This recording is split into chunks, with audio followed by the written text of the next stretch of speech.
Climate experts warn the recent heat waves throughout Asia underscore the urgent need to adapt to climate change. Welcome to VOA Asia Weekly. I'm Chris Casquejo in Washington. That story is coming up, but first making headlines. Taiwan's former Vice President William Lai took the oath of office as the self-governing island's new president on Monday. His presidency marks the third consecutive term for the Democratic Progressive Party. In his inauguration speech, Lai stressed that he wants peace with China. 我也要呼吁中国停止对台湾文攻武吓，一起和台湾承担全球的责任，致力于维持台海及区域的和平稳定。 Beijing criticized President Lai's speech and labeled him a dangerous separatist. 世界上只有一个中国，台湾是中国领土不可分割的一部分。 South Korea and Britain co-hosted a two-day AI summit urging global cooperation on artificial intelligence regulation. Many world leaders and AI industry leaders attended.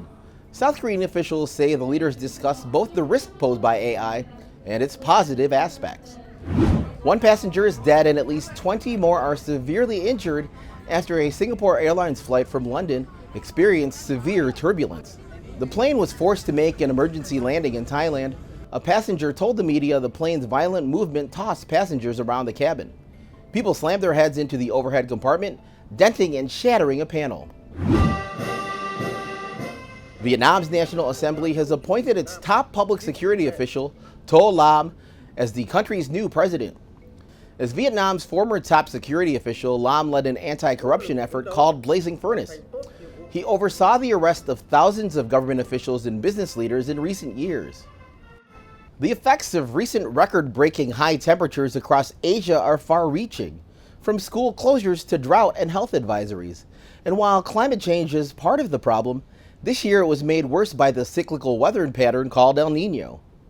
For this rickshaw driver, April's record heat in Myanmar was unbearable. He said, "Sometimes I have to go under the shade and rest for 10 to 15 minutes after I carry the passengers under the sun." Not far from where he lives, the town of Chok recorded a temperature of 48.2 degrees Celsius, the highest ever recorded in Myanmar during April since records began 56 years ago. Myanmar is not alone. April's heat wave shattered high temperature records throughout Asia, from Bangladesh to the Philippines. The record heat wave damaged crops, threatening food security, and has been blamed for dozens of deaths around the region. In Tan Pudong, Vietnam, the heat evaporated water supplies, leaving salty water behind. In salt water, there are generally no plants to grow. You cannot grow whatever you want. And it's the same with livestock farming. We must have fresh water for them to drink, he said. A new study by the scientists at the World Weather Attribution Group concluded that human-caused climate change contributed, making a heat wave 45 times more likely in parts of the continent. The cyclical weather pattern known as El Nino, that happens when parts of the Pacific Ocean get warmer, also played a role. That's something that we increasingly need to adapt to as societies. And so it means that we need to be ready for things that are more extreme than the average, right? We need to be ready for extremes that are reinforced by something like an El Nino. Officials across the region have organized public awareness campaigns to protect people and issued health warnings. Governments have also set up water and cooling stations in vulnerable areas. Yet only some have developed sustainable strategies to tackle the escalating impacts of the climate crisis.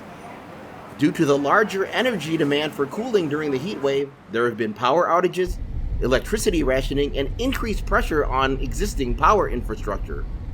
While the monsoon season will likely bring relief from the heat wave, climate scientists warn that being ready for the next extreme heat wave will be critical. Visit voanews.com for the most up-to-date stories. I'm Chris Casquejo. And finally, a group of women is flash mobbing their way through San Diego, California.